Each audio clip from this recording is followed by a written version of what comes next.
Right. This is a poem I wrote a few years back called A Place for Me. And it is about domestic violence where the man is the one being battered. A wilderness place filled with confusion. Gretel's trail of crumbs lost to hungry ravens. Yet expectancy awakens in enterprise. The lights, the roads, the buildings emerge despite the ravages of doubt. Who drives this great enterprise that builds a place for me? A wilderness place. See the blazoned trail born of crumbs and silly self-reliance? A foundation of folly. Yet expectancy awakens. The vastness of this enterprise, the blazoned trails, the optimism emerges that maybe in this wilderness, there could be a place for me. Yet there before me is Hansel, with no happy ending in sight. The witch has blinded him. She has stolen his tools. He escapes her clutches only to discover that he is lost in the wilderness. There are no roads or buildings or lights for him. Meager food, longing for Gretel's crumbs. He wants to live beyond the ravages. Will there be a great enterprise that builds a place for him? A wilderness place, a blazoned trail born of crumbs and silly self-reliance, a foundation of folly, yet expectancy awakens in the asking. How can I bring him the stars that I see this night in the vastness of my universe? How will his vastness continue? A spectral universe spinning on the whims of others' enterprise, yet mysteriously, wondrously transcendent. That was the second poem I wrote, and some of you know this place. It's about Sioux Passage Park, and there's a channel that runs into the Missouri River that oftentimes is has barely any water in it. So there's it's one of my favorite places to go, and there's a lot of limbs that have fallen over, and this is a poem about that.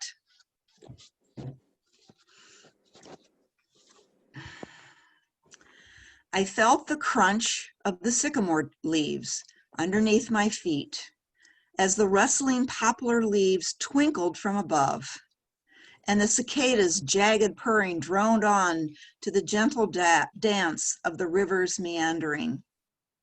Before me stretches life and death, the naked trees devoid of bark scattered about like flooded tinker toys.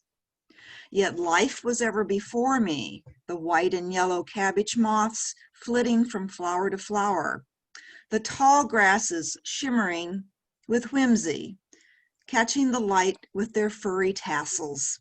New life casting down roots into the hollow, dead cavity of the tree. It was wood, now rotting into soil, welcoming the willful sprout. And me? I am the water flowing to my origin. I am the skin container filled to the brim, holding my life, supported in death. Thank you for letting me share.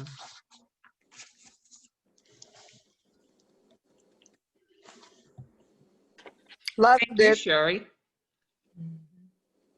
Any feedback for Shary on that? Any thoughts as she was reading that you want to share? I could visualize every single thing you described. And I'm familiar with Sioux Passage Park.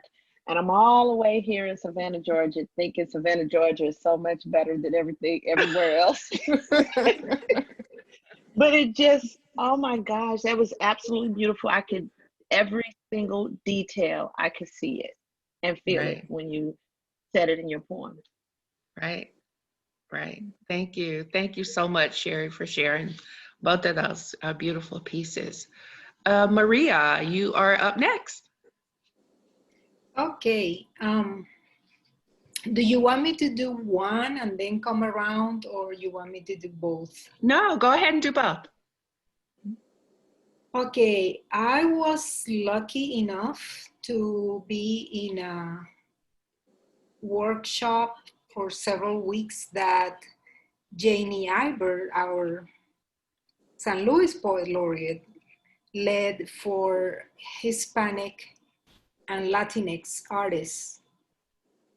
So she gave me a lot of prompts, and it was a little bit challenging because I never do, or I hardly ever do anything rhyming, but she loves form, Yes, she does. and there's a lot of rhyming. So she challenged me. And this is one of the ones that came from that. And it is very timely. It is called Just Wear the Mask. Okay. I hear the complaints of many protesting, showing no restraints. What is this grumbling over the factual revelation of specialists informing? Why must this our nation be contrary always, eager for condemnation? Setting nature ablaze, caring only about the self, indifferent to the days that may bring health itself, that hopefully come ahead when he stands by himself, burning in his own fire, because it will come the day he will expire. Oh yes, he will succumb to his own tremendous lies, or just from being so dumb. I can already hear the cries of those relentless who did not embrace advice, the advice from the experts who said, just wear the mask and stop arguing the senseless.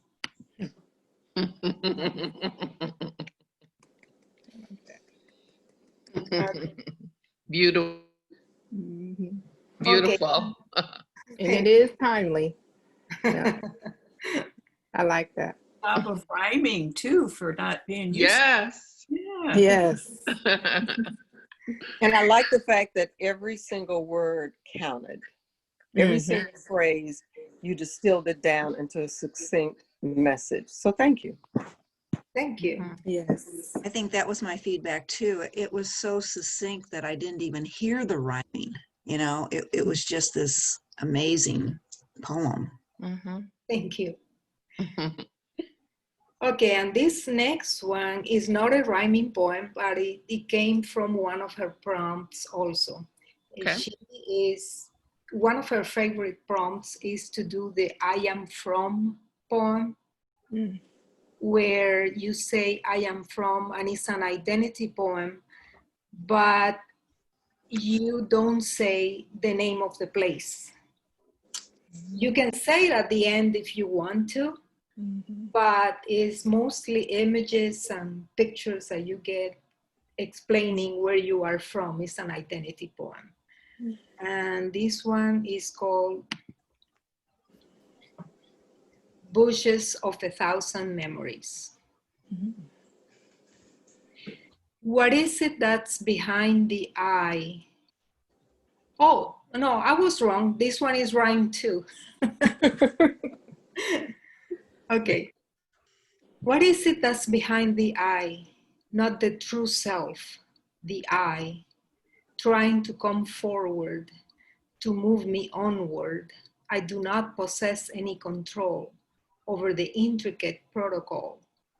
If only it were as simple as before, the child at play on the shore, no time to be bored, always totally adored, floating belly up, arms spread on the sea with no dread, blood of ancient bronze scurrying on paths and lawns. It is the certainty of times, the way I wear the chimes. The bell tolls calling me back, but I'm stuck in the pitch black, in a twirling wind that pushes the drapes open, exposing bushes of 1,000 memories, memories of many histories. Nice. And I told you wrong, that is not the I Am From poem. But it was one that she challenged me to find rhyme schemes that were kind of unusual. I like the thought of an I am from now. That does sound like an interesting prompt as well, but I love the 1,000 bushes. Thank you for that. Yeah, I was thinking about that I am from prompt and how it can not only be I am from like a physical location, but even a spiritual or mental or emotional state. Right. Yeah, that's the one I should have opened. Maybe if we have time at the end, I'll share that one. Yeah. I would really like that, Maria. I would Yeah. circle back to absolutely. you and hear it. Okay. Yeah, I think if you can pull that up, I think we'll have time. Yeah. Since it's just us today, we should have time for that. That's not Okay. even 12 o'clock yet. Right. I will Right. do that then. Okay. Yeah, we'll come back to you for that one then. Susan, you had a visual? Yeah, do you want it screen share or shall I? Yeah, I think we've opened up to screen share, so you should be able to do that if you want. If not, I can make sure of that. Okay, there. Did it work? Looks Yes. like. It Uh-huh. did, okay. Yes. Okay, well then I kind of need to see what I'm doing here. Okay, okay, here goes. Some time ago, I made the mistake of saying, I am not an artist in front of Tony. She challenged me to rethink that. We could have warned you about that, Susan. And so I went over the next few days and cleared out the room that had been accumulating things and revisited some of the things that I've done in the past that were varying forms of creativity, and resurrected a quilt that I've been working on for a very long time. Oh, wow. When I retired about 9 years ago, it was to take care of 2 parents with dementia.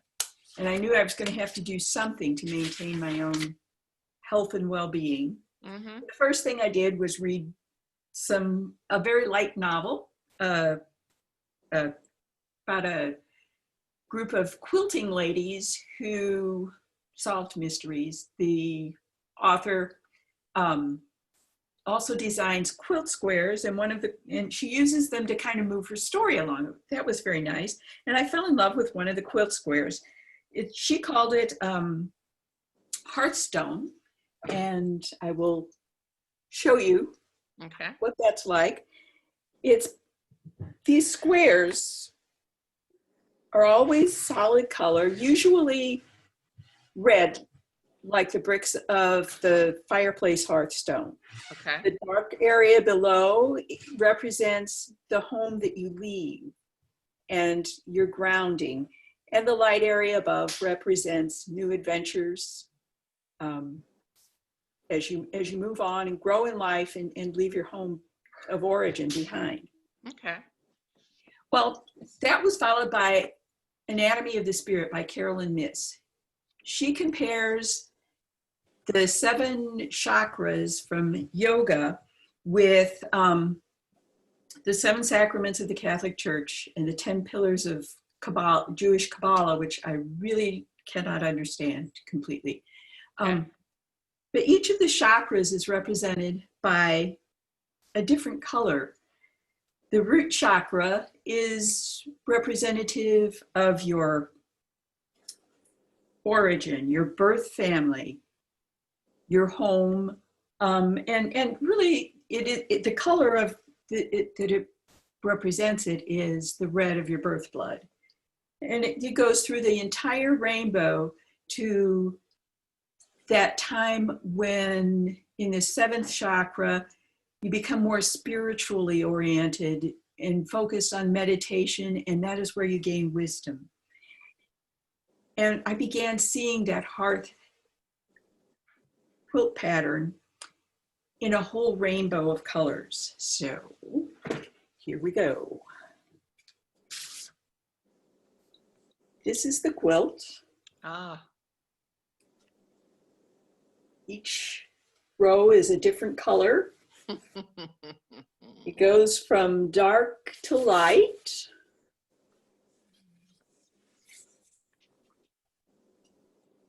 Wow. And I became kind of, my vision of it also contained this variation in that there's a dark rim and another solid square, but only on one end of the diagonal, not on the other. And I kept wrestling with, why do I need to see this way? And I finally came to the conclusion that darkness is a place of great change. The womb is where we go from one single cell to a whole human being. Wow. And light is that blinding flash where you know you've come to the next place. And you can see the path clearly for now, but we keep going back to places of darkness and change again and again until we get to the darkness of the tomb, where our bodies become dust and our spirits become part of the light of eternity. So the more I worked, the more I realized that maybe that's why this one little solid square has to be in the darkness. Then as you make a quilt, you turn it around every which way. And one day I looked at it with that square at the bottom and realized that in the midst of things, what is pure and solid, or pure and consistent and holy, reaches from the darkness back into our chaotic lives. And I'm not quite finished. I still need a violet row. And I have some fabric that looks kind of like the white clouds in the blue sky as the rain is ending and you actually see a rainbow. Oh, beautiful. And because Kate is here, I must say, much of this is scraps, either from previous sewing projects. I don't sew much, so there weren't many scraps. But I also traded some of my dad's no longer used art supplies at a place called Upcycle Exchange, which unfortunately doesn't exist anymore. And picked up little pieces of fabric. When we traveled, I dragged my poor husband into quilt shops and found fat quarters of things that kind of reminded me of where we were. I think there's an old towel in here somewhere that I was amused by. But, no, it's not finished yet. It has a long way to go. But it has been a source of meditation and fun. And I just like playing with colors. Yeah. Enjoy sharing it with people too. Oh, that's beautiful. Beautiful. Questions or feedback for Susan? So Susan, this is Faye, and I loved everything you did, the whole process and what the end piece looks like. But if you're open to another perspective, I have a different perspective on your color scheme. Please do. Okay. When I looked at this, I thought that you were rimming everything in dark, right? Because in my culture, darkness or lack of light does not necessarily mean a negative. Dark skin, dark, any of that, right? Yeah. So for me, what I resonate to when I saw that is the recognition that all things are birthed in the dark. We plant a seed, and there's all this going on underneath the soil in the dark before it ever shoots back up to the light. Yeah. Good point, Faye. Good point. Yeah. And that for meditation, for stilling your heart, for mindfulness, for all yoga, all of these things, there's always a portion of time where they say, still your mind, still your heart, go inside, close your eyes. What happens when you close your eyes? You go into darkness. And for me, darkness is peace and my tie to things bigger than me. So when I saw those black borders, I thought what you were going to say is that no matter what's happening to you and what color those squares are and how they transition, you always have the sanctity of the boundary of darkness to go back into yourself and be whole and to come out stronger to face whatever colors, issues, and lights the next square brings. That's beautiful. Yeah. Yeah. I really love the way colors bring out meaning, and I do get the seed and the change, and that not all change is bad necessarily, but it does require that stillness and that distance from the bright shiny things that distract us. And the light of revelation can sometimes be blinding and painful. So yeah, thank you for putting that in a much clearer way of saying it. Thank you.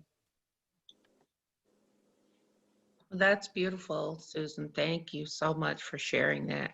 Tony will be so proud when she sees this. Yeah, I'm gonna let her know.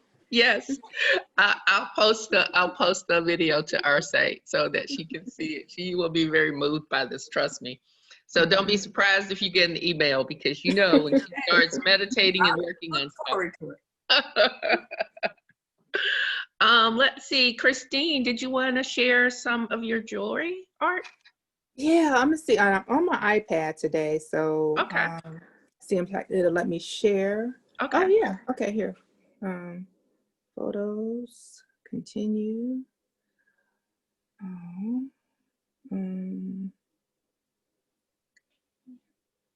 Let's see. I have them in a folder, and here we go. My designs, and I'm gonna share this piece right here.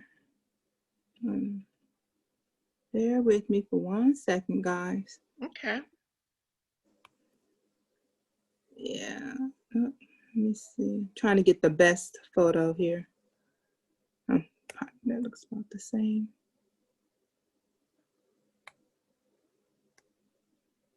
Okay, can you see it? Yes. Okay, so I decided I'm gonna share this. When I get through, if we have time, I'll share a few more. But this one right here, well, let me give you all some background for those who don't know. So I love jewelry. I love fabrics. And so one thing I do is jewelry design, and I do metalsmithing. So I started off, when I lived in Ohio, give you a very brief history. I started off when I lived in Ohio. I went there for school. Then I stayed there a few years once I graduated, and I joined, there was a lady who worked at NCR when I worked there, and she was part of a beaders group, and so she got me into beading, and from there I got into metalsmithing, and I came back to St. Louis, and I took classes at Craft Alliance. And there at Craft Alliance, I got into I really got good into metalsmithing. And so this piece here is I did it myself. The only thing I didn't create was the chain, and I didn't form the stone, but I did take the pendant. It is sterling silver.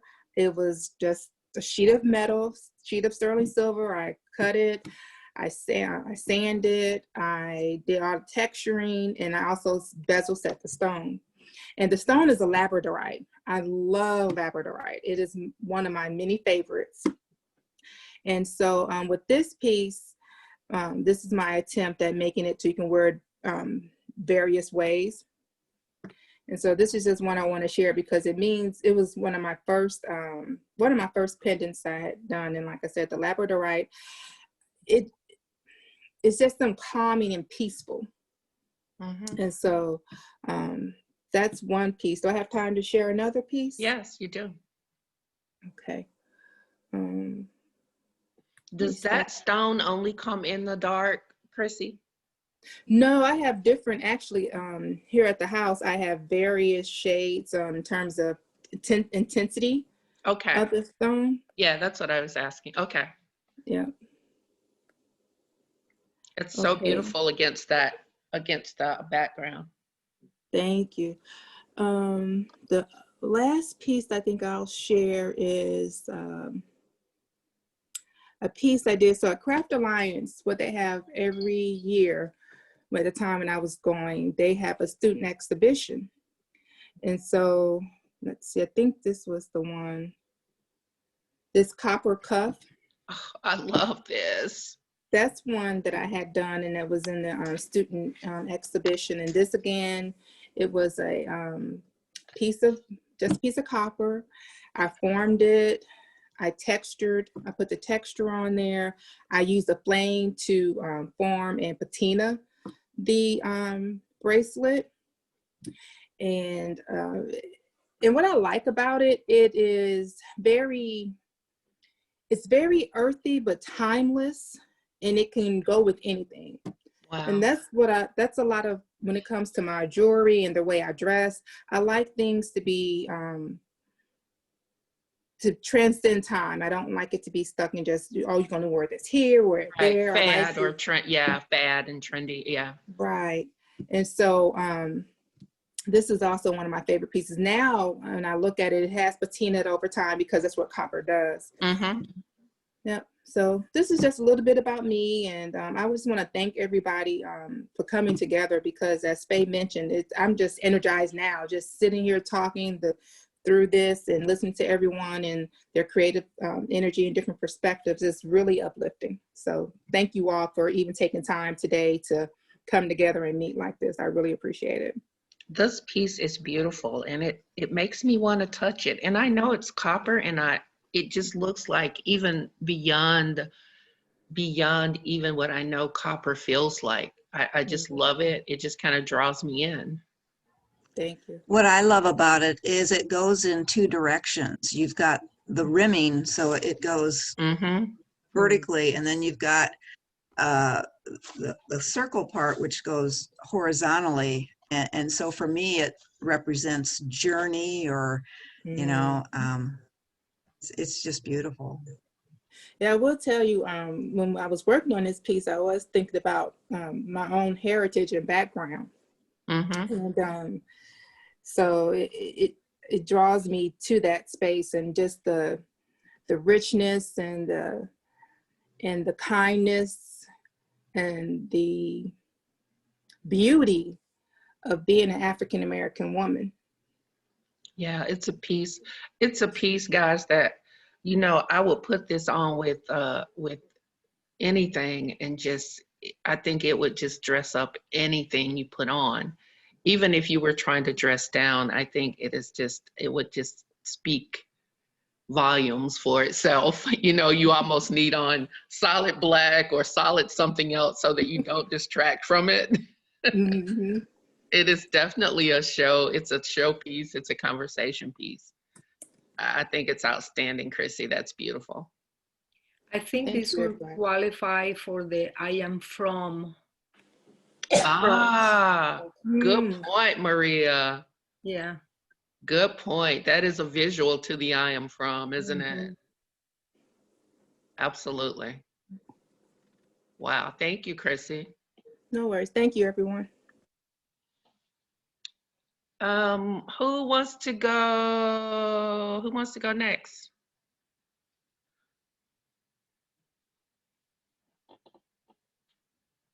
I'll go next with my little poem. I was trying to get my dog out. She won't go. She just Okay. Yeah, I'm just grateful my cats obviously don't hear us, because they will crawl up behind me, guys. So yeah. So okay, so I too am just honored to be here and be inspired, because Yvonne knows I'm like, I'm really battling with birthing 50 babies and just really getting back to my creative side, because I've spent, I mean, I used to do, and I said this before, I used to draw as a kid. I used to feel like I was artistic, and somehow just through life events, I've kind of lost that. And then it comes your self-confidence a little bit. You know what I mean? Like I think you just need to get out your own head. So Right. when you sent the writing prompt, I said, I'm just gonna stop making excuses and just play around with it. And I still think it needs some more work. So, but I thought it was funny because you said some boots. Okay. So I used to love, maybe I shouldn't tell you about maybe I shouldn't have told you it was boots, but anyway, okay. I'm gonna try, can you guys hear me? Yeah, we can hear you. Okay. All right. So this is a story of my, I just want to tell you their boots. These, I used to love, I had a black leather high heel boots that I love, but I moved from Savannah to, from St. Louis to Savannah. Okay. Right. So this is my little response to the writing prompt. Okay. I'm gonna close the door. Keep JoJo out. Okay. All right. So, okay. And I'm gonna try to get some, I love you guys, your style and the way you read, and I don't have that yet, so I'm working on that. So, all right, here she goes. I used to be in such a fabulous place. You would see me out often, worn with skirts, jeans, and dresses with a hint of black lace. I'm not upset, really. The move was great for her. And yes, I am happy to see her flourish and grow. But I wonder if she considers me just one little bit. But it's anybody's guess, and no one knows. So I just sit here in the closet all alone. This move from the crisp fall weather and mind-numbing cold to a place of sand and beaches has left me feeling displaced and, well, just very old. I watch from the corner as she breezes out and in, choosing other options that offer no substance, fit, or form. She just slides them on and poof, she's gone. I really got excited just the other day because she picked me up, wiped me down, rubbed me lovingly, and tried me on. Oh wait, I left a part out. Wait a minute. She picked me up, wiped me down, rubbed me lovingly, and my heels be still. She really put me on. But at last, my excitement was very short-lived. It seems like those other skimpy options right now just have more to give. Okay. Those are my black boots. I have no need for them now. Oh, I love it. I love it, Stephanie. That was too cool. Thank you. That was great. I can absolutely go- love it. And I'm Yeah. glad you Thank told us you. it was about boots, because I thought it was about dating.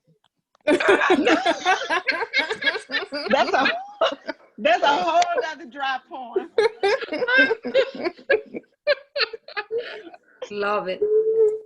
Oh, that is great. That's great. You did a great job on that. Thank You did. Thank you. I can actually picture the boots talking and I feeling feel- that way, and I could visualize. I'm like, wow, those probably some really nice funky boots. You gotta try to wear those anyway. And I really did. I wiped them down, put them on, and I just clipped them. You know how I was trying to figure out how to hang up my boots? I just clipped them in the back of the closet. I'm like, it probably, the coldest it has gotten here has been like 40 degrees. And people here had on like fur coats. And I didn't even have on a jacket. Are you guys serious here? Yeah. That's definitely the South. When I call home, I ask my sister, what's the weather like there? And she'll say, it's so cold. It was 50 yesterday. I'm like, are you kidding me? I said, do you know I pray for 40 during the winter? I know. Oh, that was great. My coats too. And I got the inspiration. You did the prompt, but I really loved Maria's the dress poem. Yes. Hers was just so good. And I was like, okay, I can embody my boots on a basic level. So, Right. so anyway, the prompts really do help, don't Yes. they? Yes. Yes.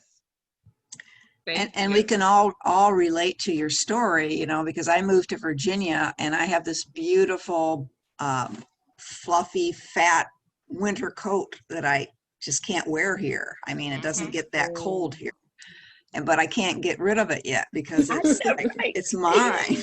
Right. Yeah. Right, right.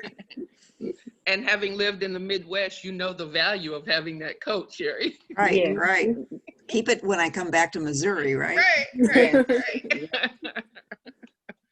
Oh, these are great. These are great. Who wants to go next? Faye, did you have something you want to share? Yes. Okay. Okay. I'll go next. So this is about boots too. Okay. Not really, but I thought I would throw that out there. I'm like, okay. That's funny. This work is from the 10 years. After being married all of my life, I was divorced for 10 years, and it was a different world. So I'll read one poem, and then when we go back around, I'll read another one. Because this No, first go one ahead and do was, them together. Do them together. That's okay. okay. Okay, so it's called The Date. Please hear me. The prize between my thighs does not compare to what inside my heart lies. Yet you go on, prowling, slipping and sliding, fixated on your next conquest. I am waiting patiently for you to really see me and give me not a little, but more. So focused on trying to do me, listening but not hearing, seeing with two blind eyes, and so never really finding me. All the while, delaying the real possibility of our bodies ever reaching the mind-blowing sweetness of a lust fulfilled. A we. Frustrated? Yeah, me too. So many childish games and lame promises, all to unlock a door that's already wide open. Speaking empty words, void of meaning, too impotent to deliver the feelings and experiences that you crave. It's so curious how you would rather lie, scheme, and promise me anything than to be real and simply say what you mean. You see, what you wanted to take from me, I already wanted to give. I am trying to meet you. Be inspired by your mind and see a glimpse of your soul. Feel the heat of your chest to my breast. Experience the warmth of love turned wet. But you continue to pursue, push, and play me, trying to get your way. If you must be the hunter, allow me to choose not to be your prey. Are you frustrated? Me too. Silly man, I thought you knew. Tricks are for kids. I was so excited about this date. Meeting you and being in your space, holding your gaze, listening to your every phrase, lulled to peace by your vibe and rhythm. Daydreamed about enjoying a ride together, rising to the ultimate pleasure of us healing together in sensual play. I thought, wondered, and even prayed that this state would be, different. That your charm would be more intoxicating than the wine, and your words would give more heat than a summer day. Thought I saw pools of light in your brown eyes, deep enough to drown in, come up for air, and then do it all over again. But your canned stories and suspect behavior allowed me to see you really weren't that into me. Just wanted a small piece of me so you could be on your way to someone new. Whew. Ooh, I'm so glad this date is through. That's it.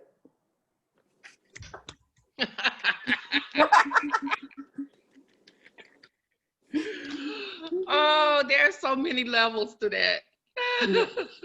Suffice it to say, I had a lot of men tell me that I was really hard to date.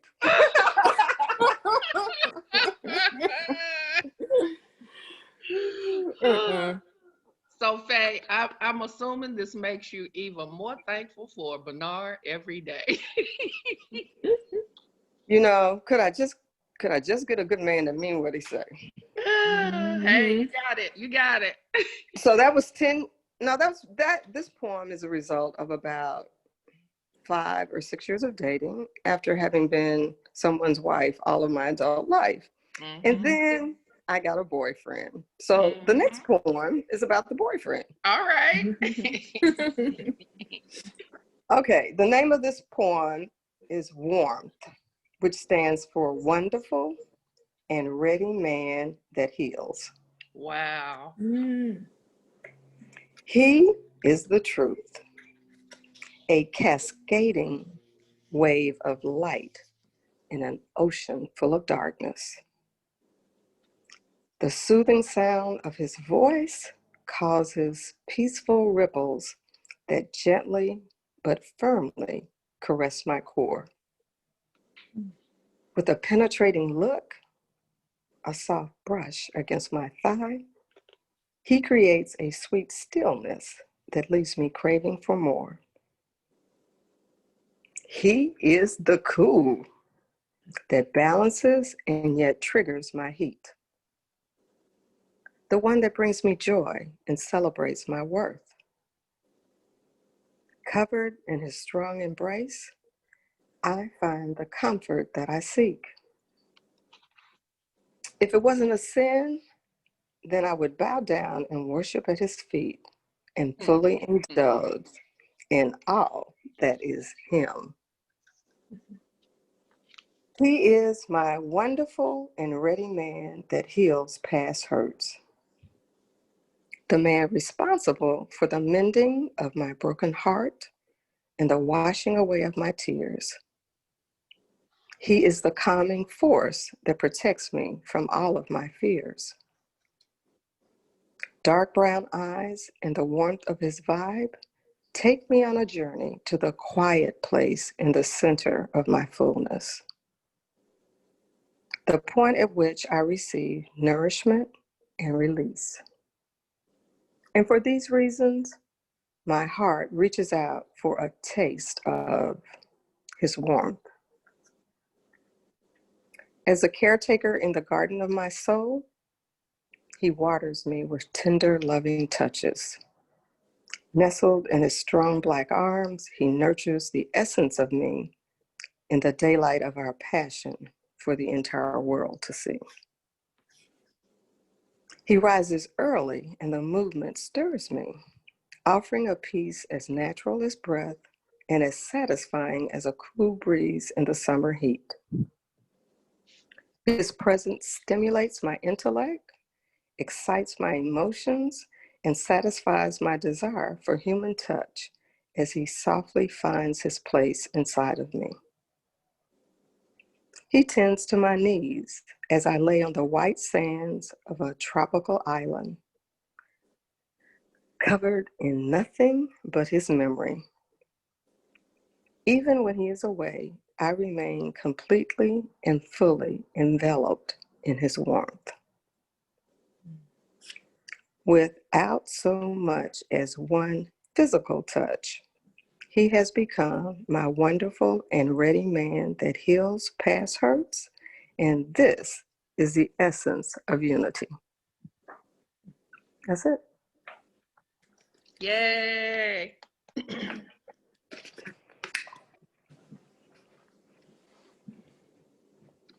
I love both Beautiful. pieces, but I love the place that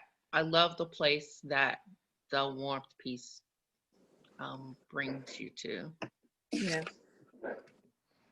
That was nice. Very Thank beautiful. you. I really like that line, caretaker in the garden of my soul. Mm. It's It's, beautiful. yeah. And Faye, what was the line about the core? It was near the beginning of, I think, the poem. Can you find that? What was that? I'm sorry, I should have written it down. He is the truth, a cascading wave of life, a cascading wave of light in an ocean full of darkness.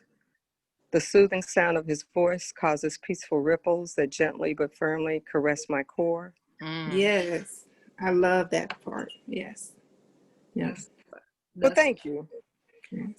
What I wanted to do was to come from a very different place because I was finally in a relationship that worked extremely well until it didn't. But as you'll see, I did this at a spoken word event in Dallas. And I mean, the guys in the room were salivating, right? All the way up until I got to the last line that said, without so much as one physical touch. Yeah. Yeah. Yeah. Yeah. I probably had 6 men say, oh, sister, you need to put that in. And you know what? You just described me. I'm that man. That's All the funny. way till the end, right? Mm-mm. I was That's like, nice. boo, you missed the whole point. The whole point is that if you love the inside of a woman, Mhm. that then gives you open doors to everything else in her life. Right. Mhm. But Right. Well, such life. Faye, your reading gives me hope. I'm That's just right. saying.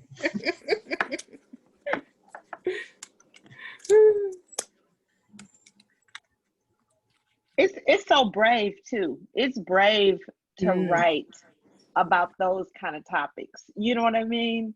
And to be exposed about what you're thinking. I really like it. It just reminded me when I was out there dating on Plenty of Fish, you know, and I think that first poem when you said they go through all the games to get to something that was already open. You know what I mean? You don't even have to go through all those steps. So yeah. You're right. It was part of my my learning journey to realize that the great preponderance of men is about the chase and the hunt. Mhm. And if you stop running and they no longer have an opportunity to chase you, then you lose 50% of your value and their interest.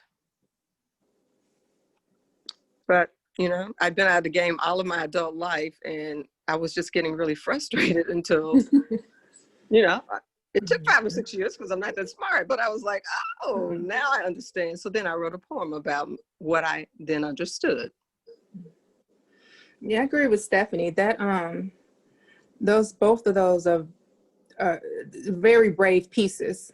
You know, to be so open and strongly and strong. How will I say this? You're vulnerable, but being humble and vulnerable and strong. I mean, I think, like Stephanie said, those are very brave, courageous pieces, for sure.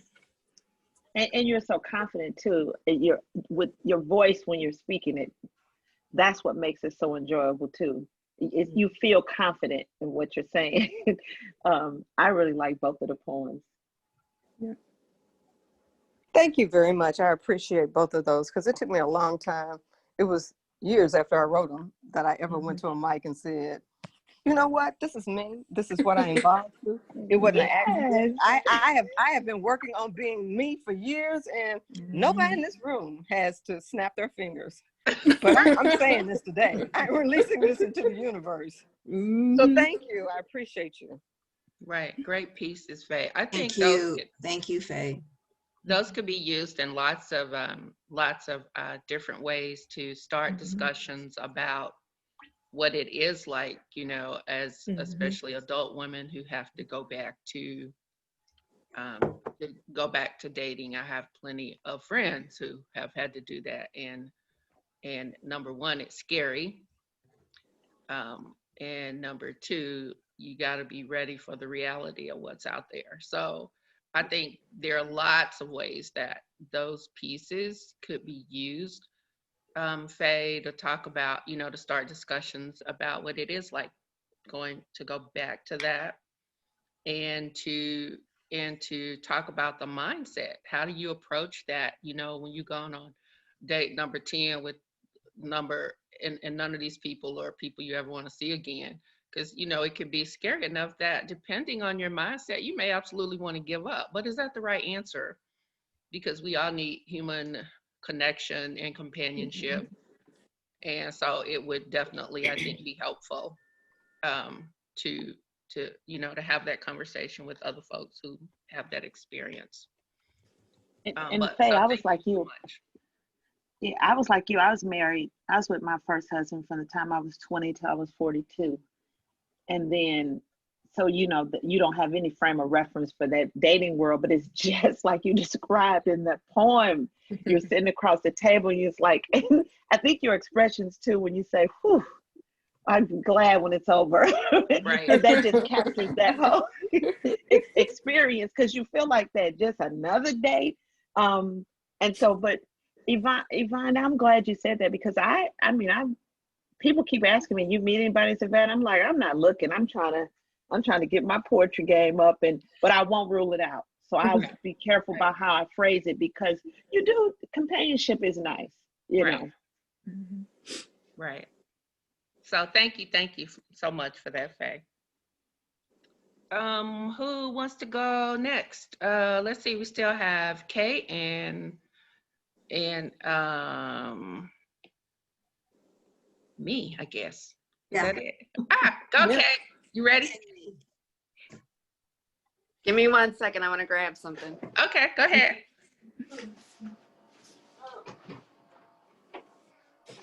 I'll be right back, guys. Okay.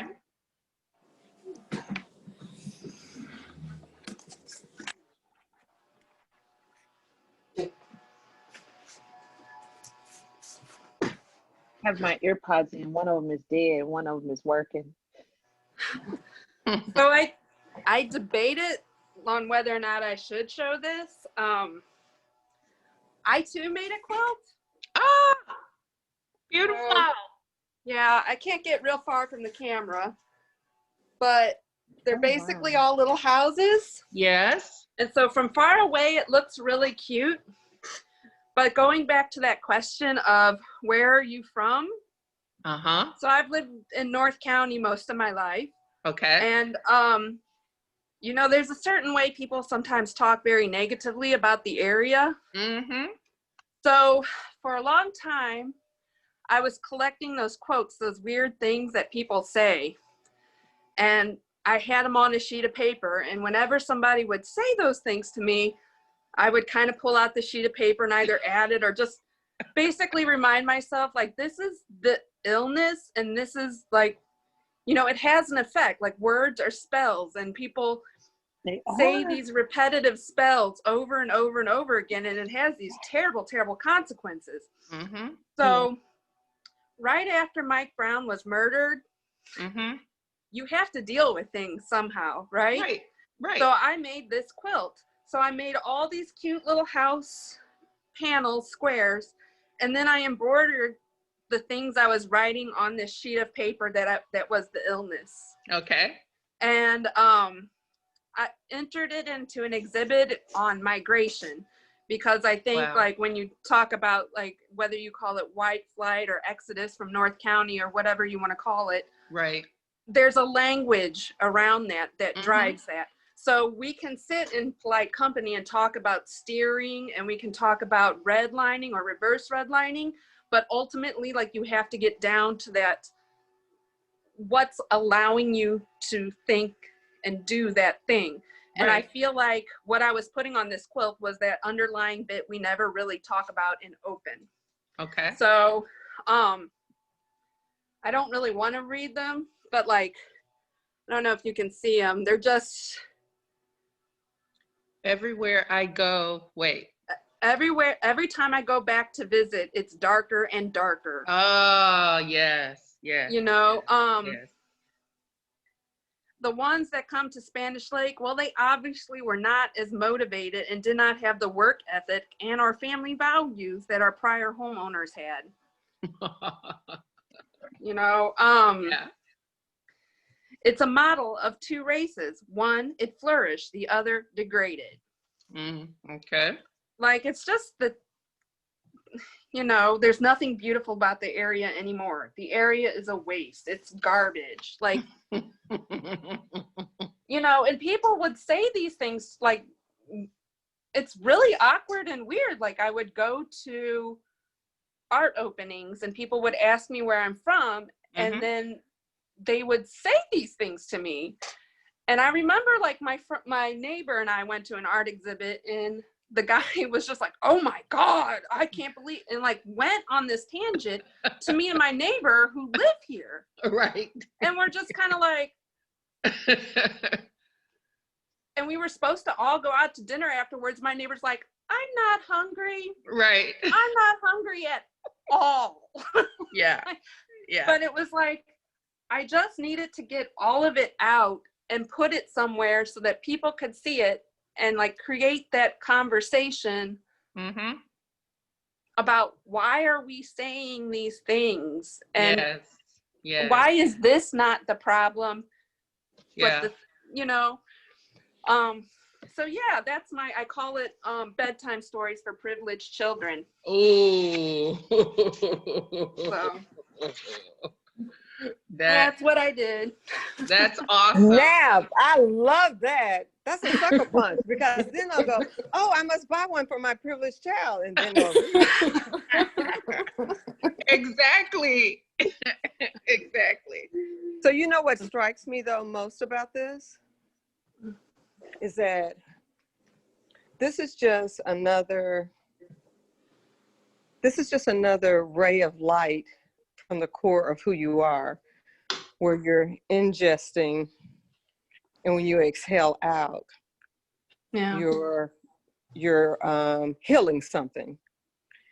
And whether you're doing it with recycling of bottles or cans, now what you're doing is taking the litter of people's words that, much like throwing out bottles, litter and destroy and harm the environment and our eyesores, then now what you're doing is taking the words that people casually toss out, that when they land in the atmosphere of someone's hearing or seeing, they're damaging the environment, and you're picking those up and recycling them and taking them back into the light to create light when people see it and are exposed to it. So hopefully they will quit littering with their words. Exactly. Exactly. That's right. Well, it's sort of like when a statement like that is said, to reply, is that true? How do you know that's true? Right. I mean, I lived in Kirkwood, and after my divorce, I bought a house in St. John, Missouri, and I had people who wouldn't visit me because it was dangerous. and it wasn't dangerous. Right. I mean, and it was lovely, in fact. Yeah, beautiful. So yeah, that is it's like you take so St. Louis though. It's like you take the black magic and you turn it into white magic, because you have a very sensitive spirit that you just can't let that rest. You know what I mean? So that is just absolutely beautiful. Thank you. Right. And I got all the material from the upcycle exchange. I really miss Upcycle I Exchange. do too. But thank you. I love your comment about people not coming to St. Joe because they perceived it to be dangerous. May I offer you another perspective on that? Yeah. Perhaps they were right. Perhaps it is dangerous for them to come to St. John because it will bring their negative ideas and their negative influences, and they will breathe negative air into a community that needs light. Right. Mhm. Yeah, absolutely.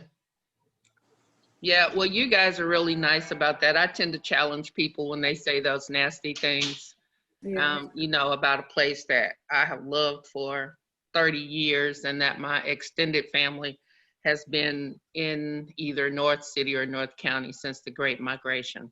So I tend to be more, I'm kind of done letting people just be comfortable and saying stupid stuff to me. I think part of it is age and part of it is knowing that, damn it, they're wrong. Right. You're just wrong. You're just wrong. You're wrong. You Okay, know, I have, Marie, don't hold back. Just let us know what you really think. yeah, you know, I generally do, Faye, you know that. So yeah, so I tend to push back more. So if you say that to me, and I've heard some of that, and I have pushed on it, like, oh really? Tell me about that. Mhm. And then I say, well, that's interesting because my kid graduated from that school and had an amazing experience. Mhm.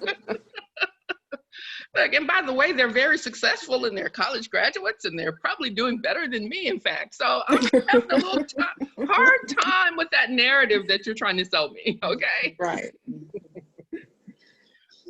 So my piece is, okay, it's probably fate that we end up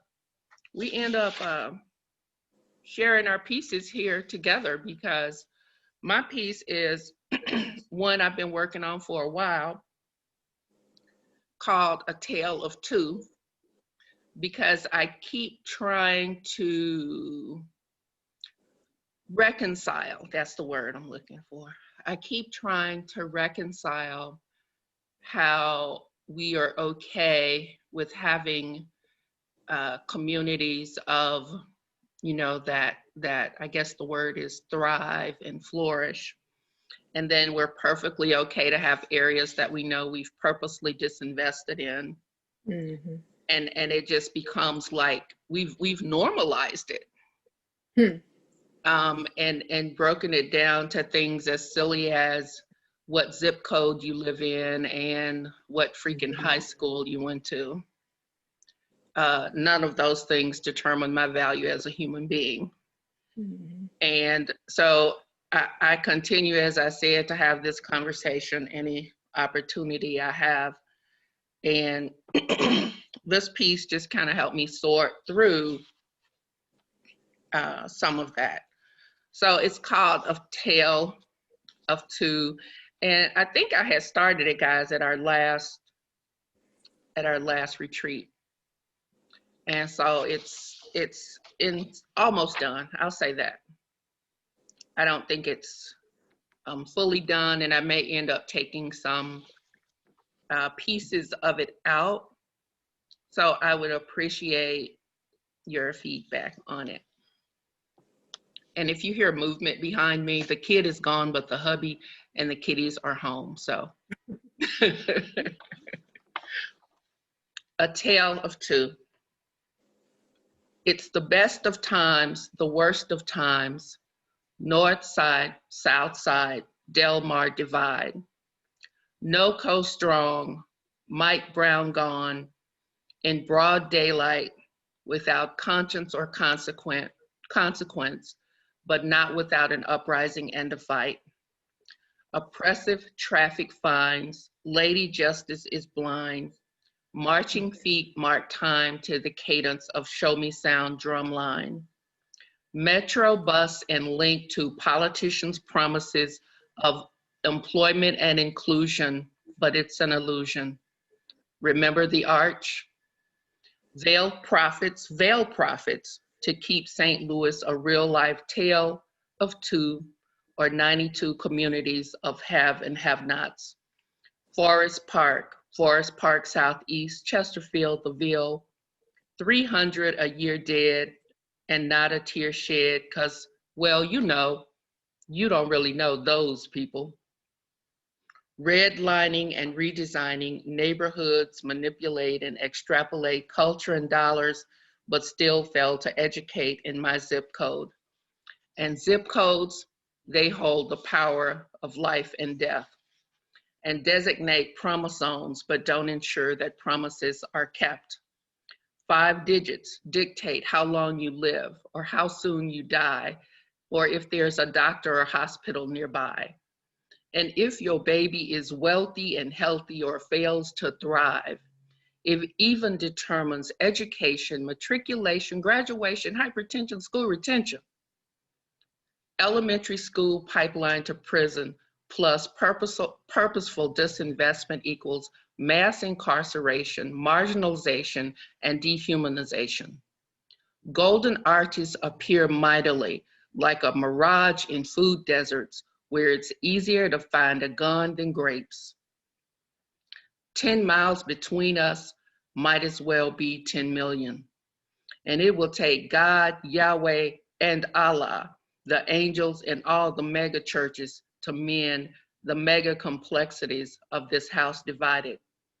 It will take all of us to declare enough is enough. It's the best of times. It's the worst of times. North side, south side, Del Mar divide. Your very life may depend on where you reside. Thank you.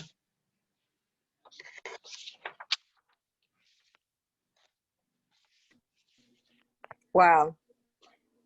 I think you have some really excellent pieces through it. I really like how you're taking things that are real in the world, but feeding them back out. So I believe people can get exactly to what you're saying. So a lot of this is very, very concise and compact. Like you said, where it's easier to get a gun than grapes. Mm-hmm. For me, it still looks like or feels like there's some flow. And I don't know if it's because this is really 2 poems or because there's some stuff in here that needs to be smoothed out, but Okay. I thought it was great. Okay.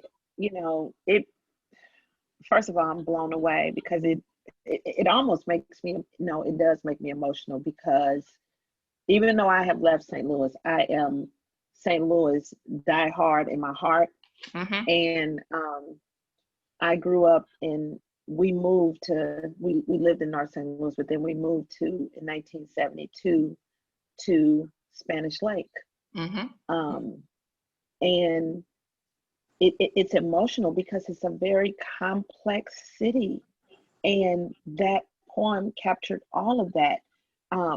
The zip codes, the hospitals, just so much imagery and so much truth and so much painful truth that is St. Louis.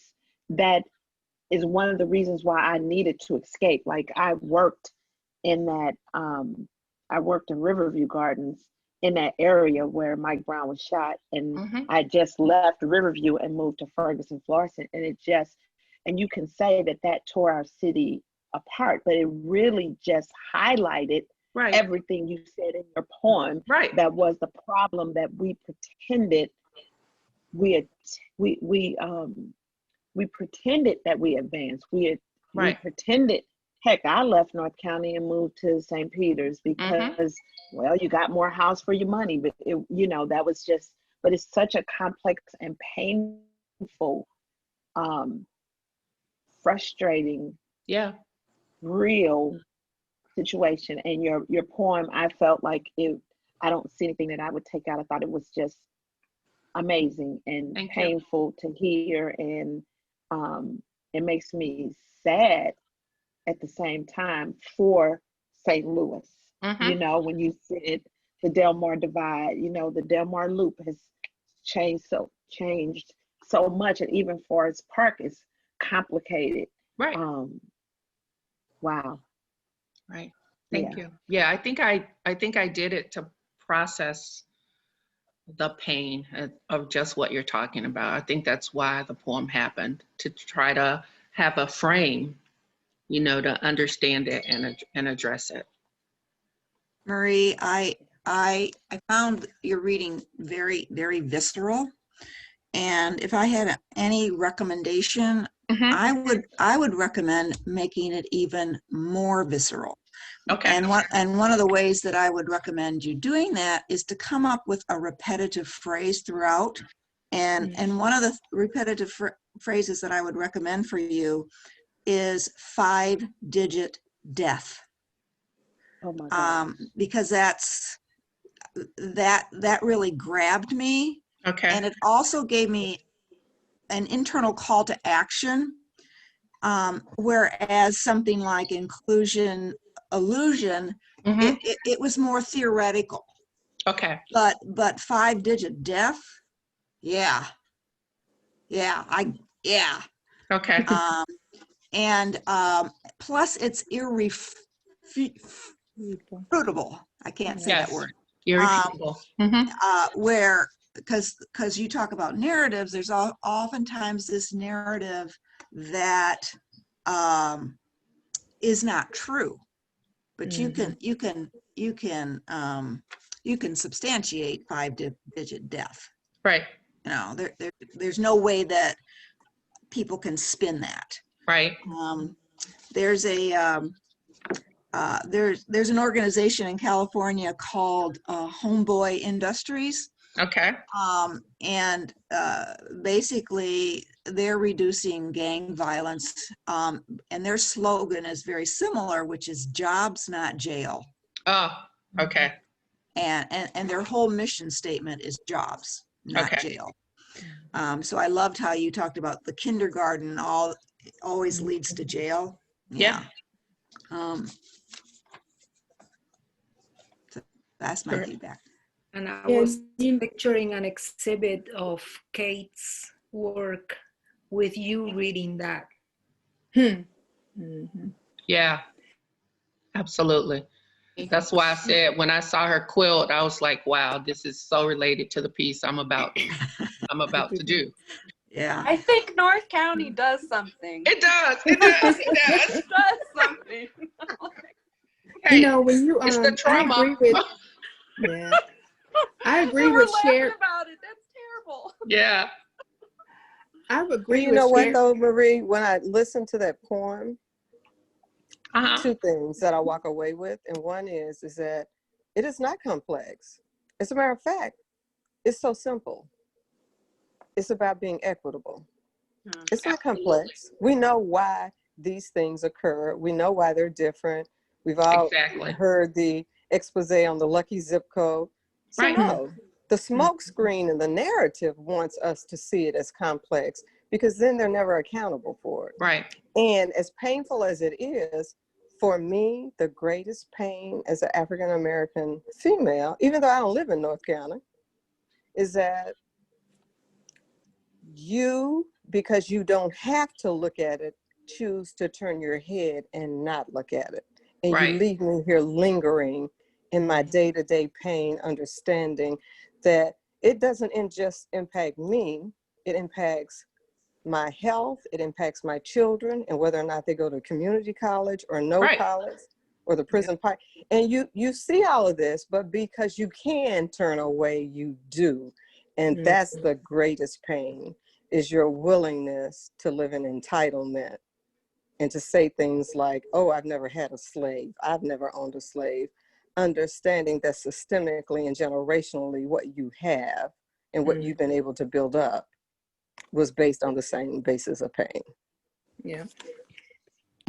You know, Marie, when I agree with Shary about the zip code, putting that throughout, because I think it also will tie in when you ended it with, what was that? I think you said, depending on where you pretend your zip code, it impacts your livelihood or your health or something of that nature.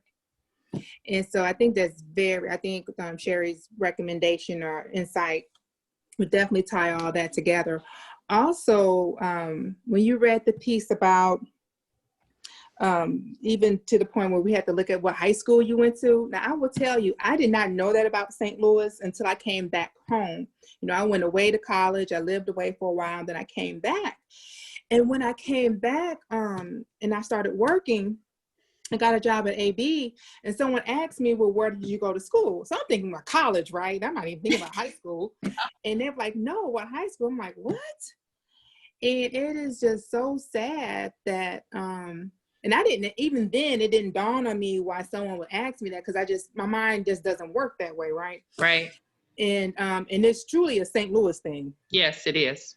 And now that I've been back home for a while, and I've just dealt with some things just being back that I hadn't dealt with in a while because I wasn't here. It's like, right. Wow, we really care about that. I mean, how petty is that? And so when you read that, it just really struck me. And, you know, with me having guardianship of my baby niece, so she's my baby, she's like 11. Right. And I'm having to deal with her going to school and all that in the school systems, and struggling with ensuring that she gets what she needs, because I see the disparity within the schools. It just really touched me. Right. Thank you so much. It's amazing how the mind works here sometimes. Yeah. When I first got that question, I also said, you know, my college, we hadn't been here long, and we went to this gathering at a friend's house in Chesterfield and met their friends. And of course, the question went to, oh, and where did you go to school?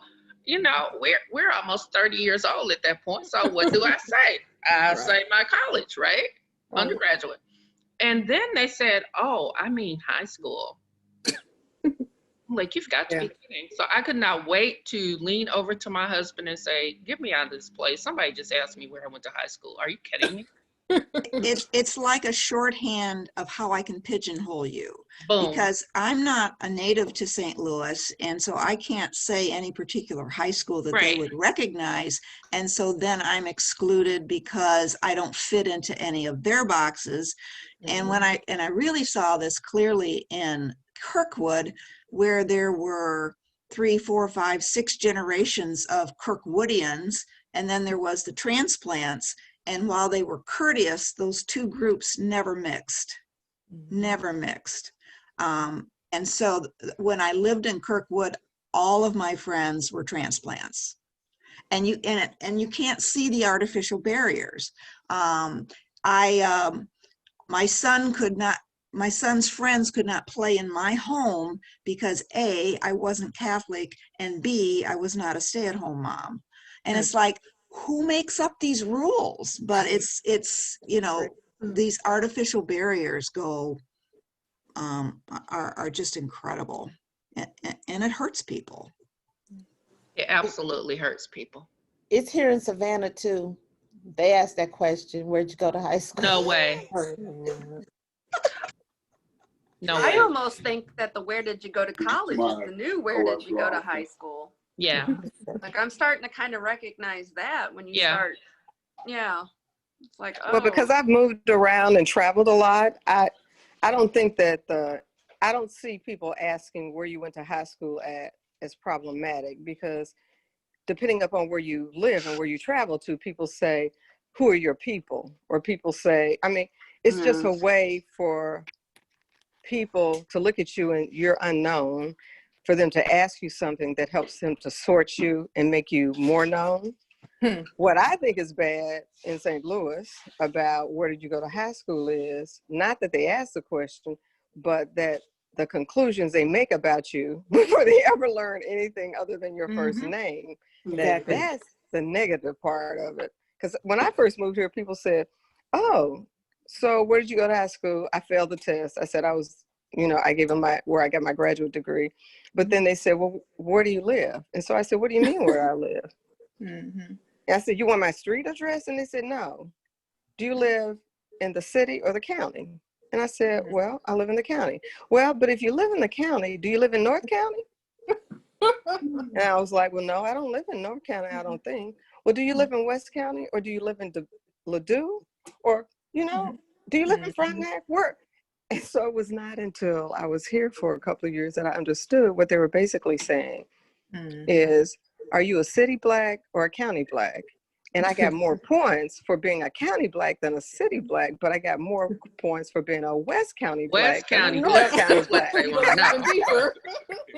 But because I could not give them an address in Frontenac or Ladue, they still were not very interested in me. Yeah.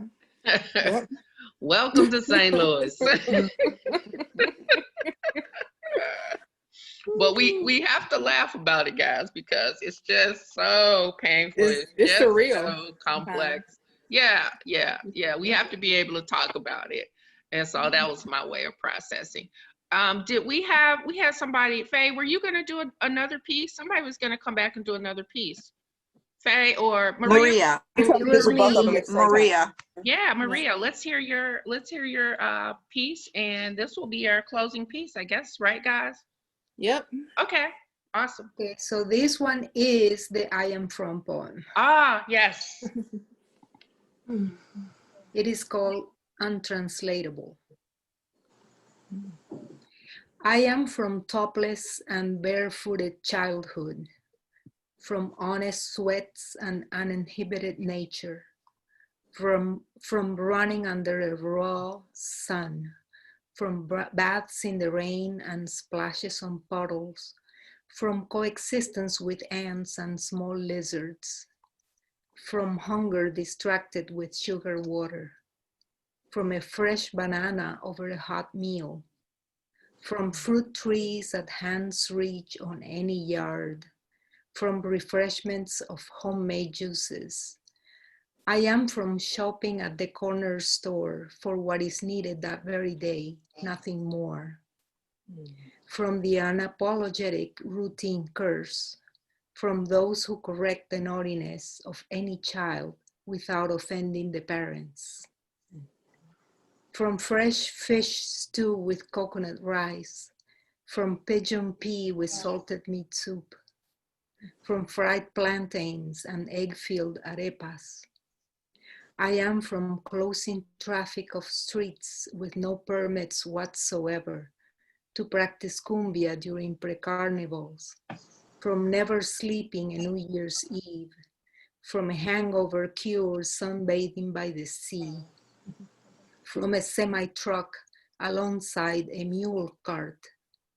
I am from sentiments warm as Caribbean sand, from flexible wavy hips like dreamy palms, or swaying hammocks at sunset, from a stranger's problem becoming our own, if within ear's reach of their conversation, our advice always welcome, never intrusive.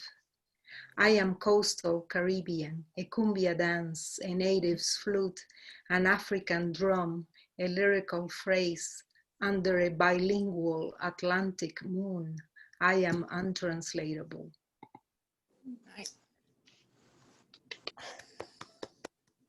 Thank you. That's beautiful. I I like that. absolutely love that. I want to visit. Yes, that was awesome and so visual. I could see it all. I wanted every scene that you walked us through. It was very peaceful. Yeah. I want to go. Yes. Well, thank you so much, guys. Does anybody have anything else before it's 5-1, so we're right on time, thank goodness. I do have a question. When you say you're working on your pieces, because like this is what I do. They're just all scribbled in this journal with papers falling out. Is there a better way to, and you know what I mean? No, I do the same thing. So I have journals, and you can see this is what's on my lap all the time, guys. So I'm making notes about your poems. I'm thinking, keeping track of things that I'm thinking as you're reading and sharing. Like this I am from has me stuck. Okay, I'll be on that for a while. I like that. I see so many directions for that, Maria. So thank you for sharing that with us. But no, I always have pieces in progress. So this is just kind of full. You can't see it. It's really messy. Do you I ever have a type full notepad of writing prompts from my most recent writing workshop in class online. So I have probably a dozen pieces that I've started in there, but I just I have to keep something to write on and scribble on all the time, because as I find inspiration everywhere, I try to kind of track those notes, and then I set the time to go back and revisit those pieces. Okay. Do you ever type your pieces, your finalized pieces? Yeah, absolutely. So the some of what's in that folder is, you know, that version, the latest version on a poem. Like the piece that I read today, it really is typed, but you know, who knows if that's the last version of that poem, and I'll go back and revisit it after hearing your feedback today and kind of deciding what happens next with it.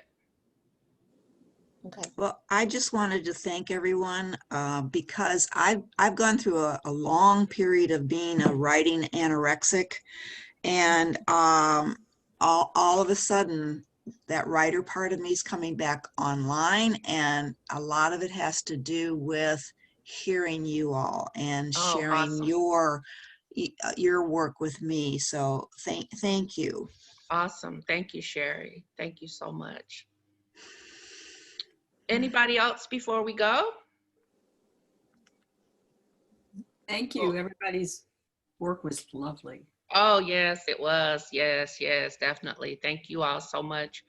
And thanks for the pieces that you shared, and for the great work that you're doing.